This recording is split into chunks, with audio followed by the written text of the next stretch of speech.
Balik lagi ke podcast kita nih, yaitu Garuda Biru. Nah, kali ini kita kedatangan dua booster nih. Katanya sih mereka itu adalah siswa eligible dari SMA 5 Negeri Balikpapan. Kenalan dulu dong. Perkenalkan, nama saya Panji Satrio Purnomo. Saya Gabriel. Nah, topik kita kali ini tuh yaitu penelitian sejarah. Nah, kalian kan udah dengar penelitian sejarah. Mungkin menurut kalian itu apa sih itu penelitian sejarah? Oke, menurut saya penelitian sejarah merupakan penelitian yang eksklusif karena penelitiannya hanya memfokuskan pada peristiwa yang sudah terjadi di masa lalu. Oh, keren nih jawabannya. Kalau menurut Gabriel, pendapatnya? Kalau menurut saya sih, penelitian sejarah itu kayak proses sistematis untuk mengumpulkan, menganalisis data-data yang alami. Seperti itu yang mengumpulkan. Yang bisa disimpulkan nih mungkin pengertian penelitian sejarah itu agar kita bisa mengetahui dari mana sejarah itu berasal dan apakah itu valid nih benar. Dan terus nih manfaatnya apa tuh Panji? Oh, menurut saya manfaat penelitian sejarah itu seperti kita bisa tahu fakta-fakta itu benar-benar valid atau tidak. Dan kedua, kita bisa menambah wawasan juga, kita lebih tahu banyak tentang sejarah. Nah, lalu itu juga membantu kita untuk mengetahui sejarah-sejarahnya itu atau peristiwa-peristiwanya itu secara berurutan. Jadi kita tahu misalnya peristiwa ini pertama ini baru lanjut lagi peristiwa kedua, tiga seperti itu. Nah, mungkin nih kita tahu validasi penelitian sejarah itu dari apa? Dari fakta yang kita temukan. Nah, kita udah pelajarin manfaat penelitian sejarah. Baru fungsinya apa tuh? Intinya itu ya memahami perkembangan sosial budaya dan melestarikan warisan budaya. Kalau misalnya kita kan anak sekolah nih, kita melibatkan anak sekolah nih. Fungsi peneliti sejarah untuk pelajaran sekolah itu apa sih fungsinya? Ini itu kita bisa belajar dari kesalahan kita. Mungkin juga bisa kayak kita mengenali jati diri kita sendiri gitu ya. Kita kan, oh iya kita udah tahu nih pengertian, manfaat, fungsi. Lupa nih nanya, tujuan penelitian sejarah apa itu, Anji? Menurut saya tujuannya agar kita bisa mengetahui tokoh-tokoh dan peristiwa-peristiwa yang terjadi di masa lalu. Contohnya seperti peristiwa pengeboman di Nagasaki dan Hiroshima. Nah, kita menjadi suatu kesempatan untuk Indonesia memproklamasikan kemerdekaannya. Kalau menurut Gabriel? Memahami dan menyusun narasi yang akurat. Berarti tujuan kita meneliti sejarah itu agar kita bisa tahu kayak karakteristiknya ya, sumber-sumber sejarahnya. Lalu kita bisa menyusun itu secara berurutan, jadi kita tahu dari asal mula sejarahnya dari mana, baru dari mana-mana gitu loh. Ya, kayak kita udah tahu nih ya penelitian sejarah dari pengertian, dari manfaat, fungsi, sama tujuan. Lalu tips and trick cara kita meneliti sejarah dengan benar dan baik itu gimana tuh dari Gabriel? Itu sih menyusun tema itu mencari sumber-sumber yang tidak yang akurat. Itu yang dulu. Kalau menurut saya Iya, izin bersama tadi ya lanjut. Baik. Kita mencari informasinya itu benar, valid atau tidak. Lalu kita menulis atau menyusun ceritanya itu. Kita mencari tahu nih tentang kayak meneliti sejarah, tentang kayak pertama kita harus mengetahui apa yang kita mau teliti, kayak kita mau teliti dari mana asal terbentuknya Gabriel gitu. Iya. Terus kita kedua mengumpulkan bahan-bahan itu mungkin seperti kita mengumpulkan informasi-informasi kayak contohnya Gabriel ini terbuat dari apa. Baru yang ketiga kita mencari tahu validasinya. Tuh kita tanya, seperti kita tanya orang lain, Gabriel itu terbuat dari apa sih sebenarnya? Ya kita tanya, kita memverifikasi contohnya ya, memverifikasi Gabriel gitu, asal usulnya dari mana, keberadaannya dari mana dulu. Baru yang keempat apa tadi? Kita menulis menyusunnya. Ya, berarti akhir itu kita menyusun gitu ya, menulis semua. Semuanya kita tulis dari asal usul, baru dari sini. Oke. Intinya itu aja. Oke, terima kasih buat Gabriel dan Panji yang sudah hadir di podcast kita sore ini.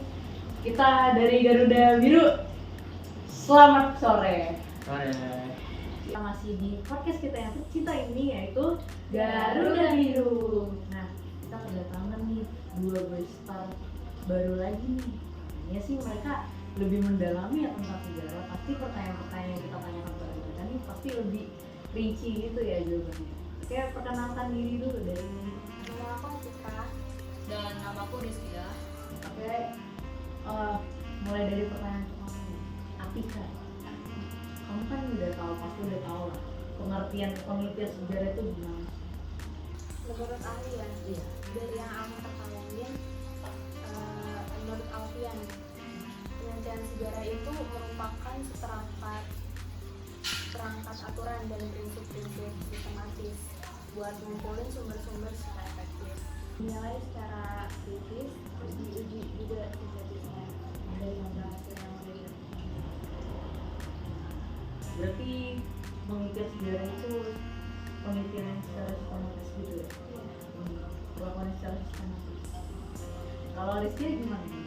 Jadi yang menurut ahli yang aku temukan dari Donald Eric, menurut Donald Eric, penelitian sejarah merupakan sebuah usaha untuk menetapkan fakta dan mencapai simpulan mengenai penelitian sejarah merupakan sebuah usaha untuk menetapkan fakta dan mencapai simpulan mengenai hal-hal yang telah lalu yang dilakukan secara sistematis dan objektif oleh ahli sejarah dalam meneliti, mengevaluasi, dan menafsirkan bukti-bukti untuk mempelajari masalah baru. Oke, kita tahu nih penelitian sejarah dari menurut ahli-ahli tadi siapa tadi? Alfian. Ini Alfian ya. Ini Donald Eric. Keren. Mungkin manfaatnya kali bisa disebutin yang kalian tahu. Manfaat menurut Karto Djurjo, jadi sejarah itu bisa kita itu dapat inspirasi, ya baik dari kisah pahlawanan maupun lingkungan yang merupakan strategi nasional. Terus kita juga dapat berpikir secara rasional, kritis, empiris, juga realitas. Kalau Rizky gimana tuh manfaat? Jadi manfaatnya itu bisa meneliti dan mengetahui masa lalu sejarah manusia. Kita udah ngebahas nih manfaat sama pengertiannya nih menurut Pak ahli.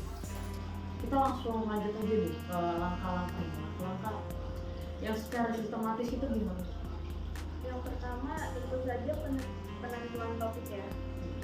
Jadi topik yang akan diteliti itu harus ditentukan dulu gitu. Jadi topik atau judul itu 2 hal yang berbeda. Topik itu bisa menghasilkan beberapa judul yang bersifat abstrak dan cakupannya itu cukup luas. Yang kedua itu ada heuristik. Jadi heuristik ini berasal dari kata Yunani yaitu heuriskein yang artinya mencari atau menemukan. Jadi dalam sejarah ini heuristik ini merupakan tahap pencarian dan pengumpulan sumber mengenai masalah yang diteliti. Kalau Rizky gimana tuh? Selanjutnya. Jadi yang tahap ketiga adalah verifikasi. Verifikasi adalah proses pemeriksaan terhadap keaslian dan kebenaran sumber sejarah. Tujuannya untuk menguji fakta sejarah dari sumber yang peneliti dapatkan. Yang keempat, interpretasi adalah tahap keempat penelitian sejarah. Penelitian memberikan penafsiran, pendapat, dan analisis dari fakta yang telah diperoleh dan diverifikasi. Fakta-fakta tadi akan dihubungkan hingga membentuk rangkaian peristiwa dan maknanya. Dan yang kelima, historiografi. Historiografi berasal dari kata historia dan grafein yang berarti penulisan sejarah. Kalau di tahap sebelumnya kita sudah menentukan mencari, memeriksa, dan memaknai fakta sejarah, di tahap ini kita sudah bisa memulai menulis hasil penelitian. Pada fase historiografi, peneliti menyusun penafsiran fakta dan menghubungkannya menjadi sebuah cerita sejarah. Nah, untuk menulis cerita sejarah, kamu bisa menggunakan dua model penulisan. Gitu ya. Oke, kita udah tahu nih langkah-langkahnya secara sistematis. Kita udah tahu. Terus kelebihan dari kita meneliti sejarah ini, untuk para penelitinya juga boleh, untuk materinya juga boleh. Jadi kelebihannya ini penelitinya ini tidak terlibat di dalam situasi yang dipelajari. Para peneliti nggak melakukan interaksi langsung dengan subjek penelitiannya. Analisis data historis yang diperoleh juga dapat membantu menjelaskan bagaimana peristiwa saat ini dan juga peristiwa yang akan datang. Kalau kekurangan nih, pasti kelebihan ada kekurangan juga kan? Apa tuh kekurangan? Jadi kekurangannya adalah data historis yang dikumpulkan atau didapatkan tidak lengkap dan bahkan rentan terhadap waktu. Misalnya dokumen yang dapat hancur karena perang, bencana alam, kebakaran, dan lain sebagainya dari waktu ke waktu. Dapat menjadi bias dan korup sehingga dapat rusak.